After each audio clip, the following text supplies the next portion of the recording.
Hey, what's going on everyone? Greg here with RC Driver, and I'm really excited about today's video because I am one of the first people that gets to show you the new Axial Wraith 1.9. This is a very cool off-road machine that I've kind of wanted to build something similar to for a very long time. There's been a lot of custom builders out there that have been taking the Axial Wraith and the SCX-10-2, kind of mashing them together and creating this new adventure vehicle, and it looks super cool. Well, Axial, they took all the legwork out and now they offer that machine. This is a very cool truck with a lot of new parts on it. And of course, I'm going to show you all the details today. So first, let's break it open over on the workbench here. I'll show you everything that it comes with. Then we'll sit down at the regular bench and I'll show you all the new details. And of course, we're going to take it out for some action as well. I'm going to break down this video like I've done with some of my other videos into time segments in the description below. So if you want to skip forward to the action, I totally understand. Just check out the time frame below and of course, scrub to that. So the Wraith 1.9 is ready to run, which means it comes from the factory assembled, the body is painted, and the electronics are installed. However, you are going to need batteries and a charger for this thing. So let's see what else comes with the kit. All right, I've gone ahead here and unboxed everything that comes with the Axial Wraith 1.9, and as you can see, it looks like your standard Axial kit. Over here, we've got our bag of parts, we've got our assembled model, radio system, and of course the instruction manual. This is a new manual from Axial. If you've never been in the hobby before, definitely read through this, and if you have been in the hobby, just go through it as it is a new manual. Maybe it'll have some tips and tricks in there to help you along with the kit. But now let's move on to the radio system, and this is something new that we are seeing now in Axial kits, a Spectrum radio system.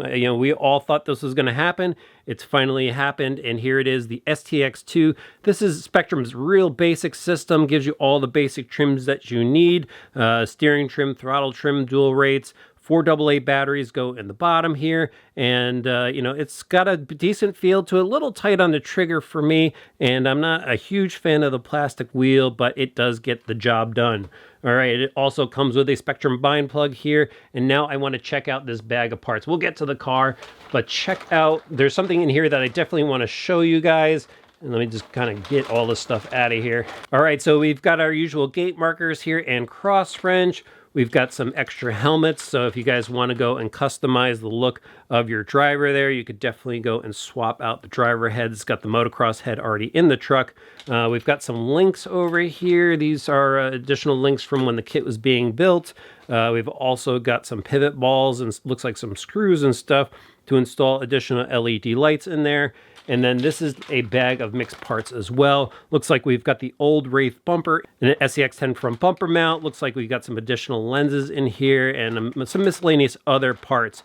Now, the Wraith bumper won't fit right on there. The new chassis is a bit different, so just be aware of that. Of course, you go customize things however you want, but it's not a direct bolt-on. Now, this is what I really wanted to show you guys, this parts tree right here.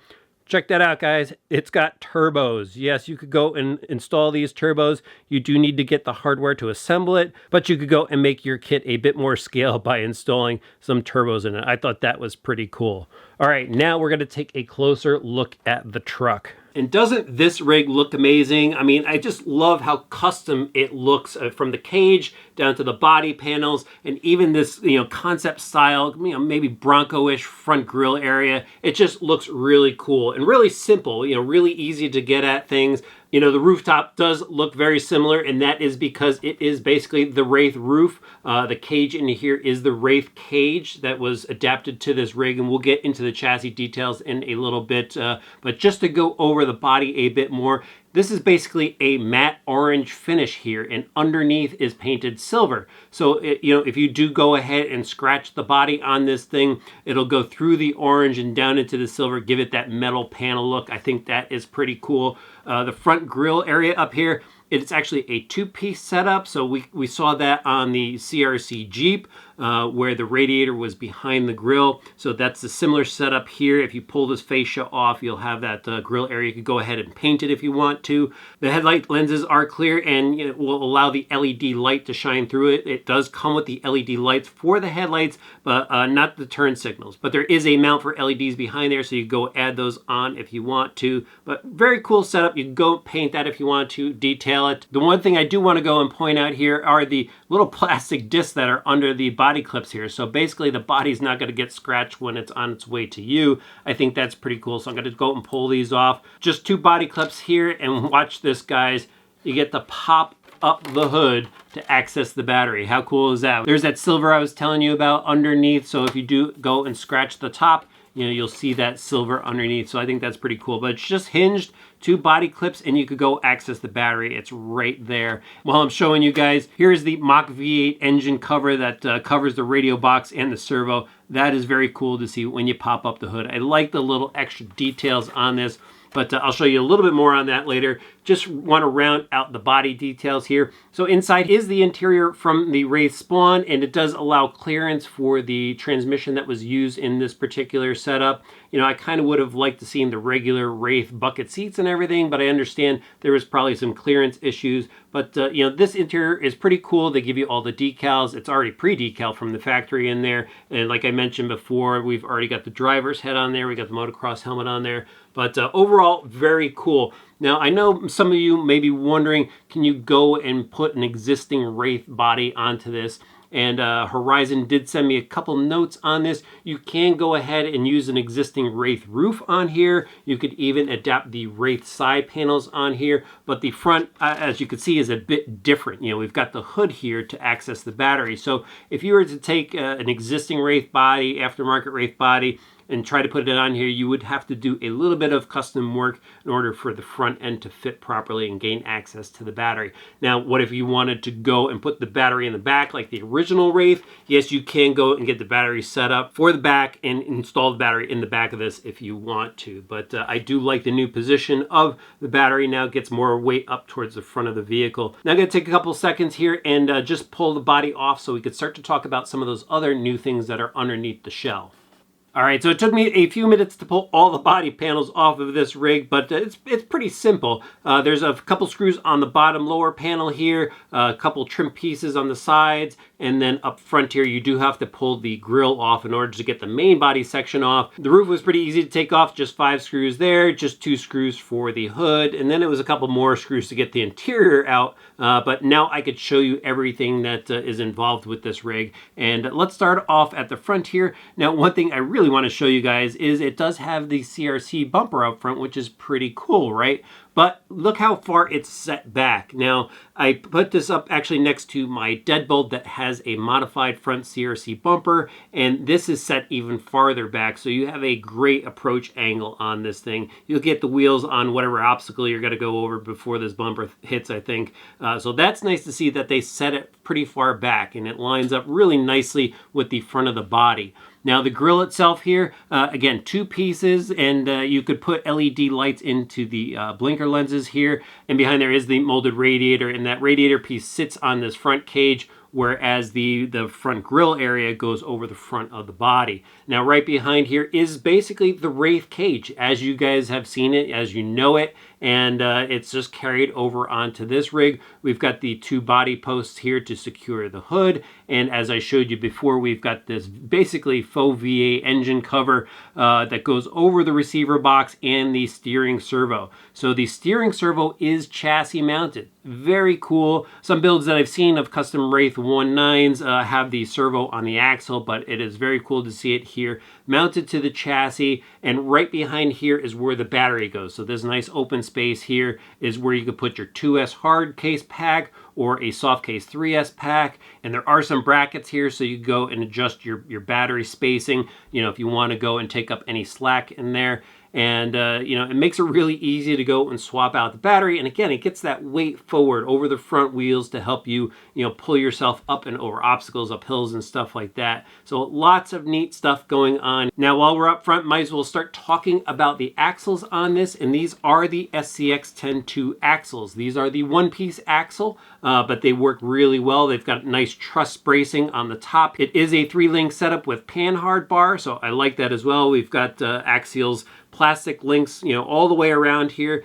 It might have been nice to have the metal links on here, but I've actually had really good success with the plastic links so far. I'm still running those on my Trail Honcho, you know, and no issues with them so far. But these are basically the AR44 axles we've seen on, you know, other new Axial SCX-10-2 releases. You know, we've got metal gears on the inside, ball bearings. It does not have the universals. It does have the dog bone with axle cup type of setup on the outside here, but you know, the steering knuckles, they do just fine. We've got the solid plastic links up from the steering for both the drag link and the steering link, and of course the plastic servo horn in there. And then the shocks, SCX-10 shocks, single spring on there, oil filled, and they do feel good just like they do on pretty much every Axial SCX-10 out there. And basically, let me just shoot right back to the rear because it's pretty much the same thing going on. We've got the AR-44 in the rear as well, the single piece setup, you know, metal gears on the inside, and it is a 4-link setup in the rear, and then of course, again, the Axial SCX-10 shocks that we're so used to. And then down on the bottom here, let's move on to some other drivetrain parts. Let's talk about the wild bore axles. So we've got the wild bore axle setup. Again, seen it on the SCX-10-2s. You know, they work great right out of the box with the stock electronics and everything. I've been using them for quite some time as well. And now let's talk about the transmission in the center. So it is the newer AX-10 transmission, the silver case transmission, and inside is all metal gears. So yep, I'm sure some of you were wondering what type of gearing they put in there. It is the metal gears. It does have the slipper clutch in there, 32-pitch spur and pinion gear, and we've got a 35-turn axial motor bolted to the motor plate in order to power the drivetrain. So proven setup there. Everything works really well. While I'm kind of talking about electronics, might as well move on to the speed controller here. This is the AE5L, so it's got the lighting pigtails on there, so you could plug in actually the LED lights that come with it for the headlights, but it also has a spare pigtail, so if you want to go and add lights elsewhere, you could do so. But the speed controller has been rebranded as a Dynamite speed controller. You know, we've seen it before as the Axial speed controller, but now it's Dynamite. That's what you know, Horizon does with their electronics. They brand it under one company, which is totally understandable. It is LiPo compatible. It does have the little tab in there to switch out between nickel metal hydride and LiPo batteries. And then it does have the tab to switch out the braking as well. But the one thing I do want to show you that is a major change that I haven't seen yet on any of the vehicles that I've had from Horizon is it has the new IC3 connector. Not the EC3. You can plug an EC3 into it, but this is the IC3 connector. So just be aware of that when you are picking up batteries. If there's a new kit to you and you have to buy batteries, just maybe check out the IC3 connector on there. And then in the receiver box is a Spectrum SR200 receiver, 2-channel receiver, and that links up with the Tactic servos. So we still have the Tactic TSX45 servo in there, metal gear, high torque, 151 ounce-inches of torque in there, so it does the job pretty well right out of the box for, you know, stock crawling and stuff.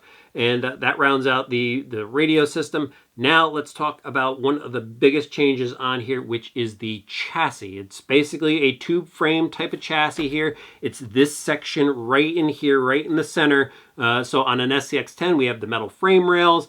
On the Wraith, we have a plastic lower cage section. This is an all-new cage specifically for the Wraith 1.9.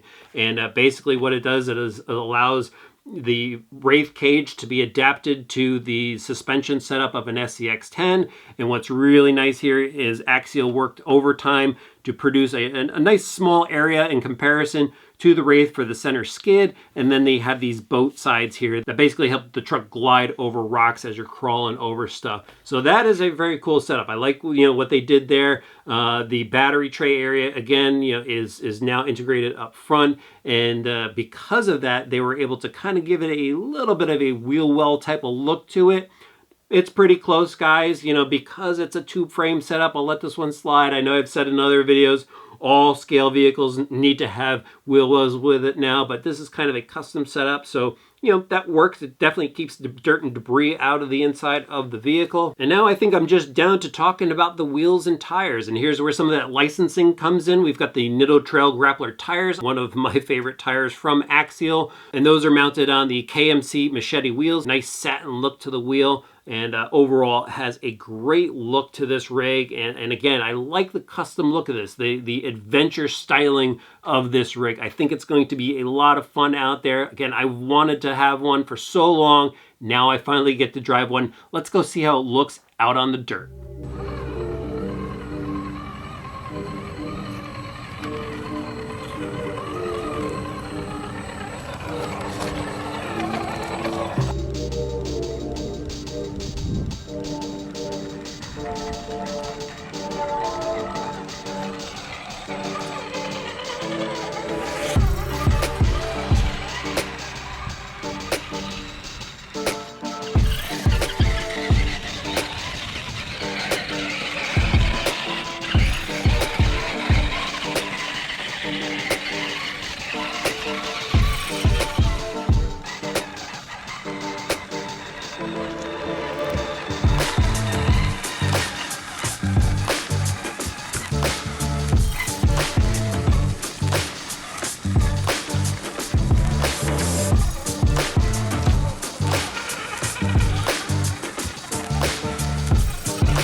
Another Axial adventure completed. As you guys saw, I head up one of my usual testing locations where I test a number of off-road rigs and stuff, and it's a spot where there's just plenty of rocks and roots and dirt and this time mud to drive through, and it was the perfect test venue for the Axial Wraith 1.9. And this is a very fun rig to drive. It's very SCX10-like, almost spot on. There are a couple of performance differences that I will get into, but just out there on the rocks, this thing looks very cool. When you're ripping on the throttle, which, you know, this thing is a bit more aggressive out there, you just have to drive it more aggressive, and when you do that, it's a lot of fun popping up and over the rocks and just blasting through mud and stuff like that. But let me go and break it down a little bit more, and let's start off with the steering of it. I mean, it steers basically like an SCX10-2. There is, you know, a bit of limitation with this particular front axle setup because of the axle and cup.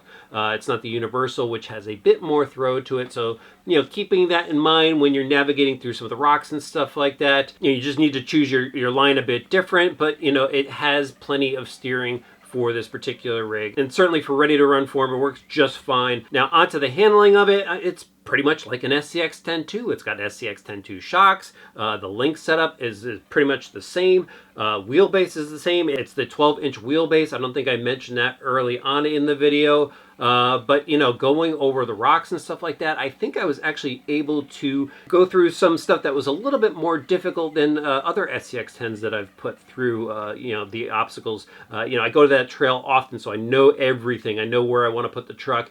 And I think I was able to push this a bit more, which I didn't think I was going to be able to do because you know, we've got a full cage in here. And, you know, I guess really when it comes down to it, you know, that kind of fooled me, because when you think of a Blazer or Honcho, I mean, it has probably the same amount of plastic work on the top. So, you know, there isn't really a higher center of gravity, and it actually handles pretty well. I think where the better handling comes in is this is actually lower. It's got less ground clearance than an SCX-10 The distance from the ground to the center skid plate is noticeably, you know, less. So when you are able to, you know, crawl up stuff where ground clearance isn't an issue, this actually handles really, really well. You know, the downside of it is that lower skid plate does hang up a bit more often, and I noticed that a lot crawling over some of the roots and stuff, where I knew I could get over it with, like, let's say my Honcho, I wasn't able to get over it with the Wraith 1.9 here. So that's something to keep in mind. You know, it's cool. It's got those boat sides, which, you know, do help it slide over some of the stuff. But, you know, there is a bit of high siding there because of that lower center area. But other than that, you know, I was really impressed with some of the angles I was able to crawl on, and I really like the approach angle on this. I thought that was great. I was able to get up some stuff that I really wasn't able to do before, and so that was definitely well worth it. Onto the power of it. It's powered just like an SCX-10 It's got the 35-turn motor in there. I was running a 3S battery pack the entire time you guys saw it. I did a lot of crawling, but towards the end there is when I really started to rip on the throttle. And when it comes down to it, it's got the same speed as an SCX-10 and I think I would have liked to have seen a little bit more power out of it. You know, since we're changing things up here, Axial, I think a little bit more power would have been better, just because this speaks more adventure to me. And I wanted to push this thing a bit more. And I had fun just bumping it off of rocks and stuff and getting some air under it. That was a lot of fun. And I think that's what this thing is really all about. So, you know, I could probably see a power upgrade for myself in the future with this rig. Durability wise, again, I was hitting some of these rocks at full throttle, bouncing it up and over to get some air time, and, you know, no issues. Rolled it down a number of different hills and stuff like that. And I got a couple scratches on the body here. I could see a little bit of silver starting to peek through on the body. But overall, I mean, it was a lot of fun. You know, the only thing I do want to mention in the durability department, it's really not durability, is I did notice that the servo kind of lost power a couple of random times. So I wanted to let you guys know what I experienced, exactly what I experienced with this. I never had that before on an Axial rig. The electronics in this one are a bit different, but there were about 6 times in a number of hours where I just noticed it stopped and then went. So just something to be aware of. And, you know, this one was sent out for promotional use, so maybe you know, other rigs will be fine, but definitely want to let you guys know everything I experienced with it. But other than that, guys, it was a lot of fun. It looks so cool out there. Love the LED lights in the front. I loved ripping through the mud and just love seeing the mud fly off here. It's still a little dirty, but you know, this is a neat machine. I think it's really a nice addition to, you know, the SCX-10 and Wraith, maybe somewhere in between. It's really a nice addition to the Axial line. I think it is a bit different, and I think people that get this rig are really going to enjoy it.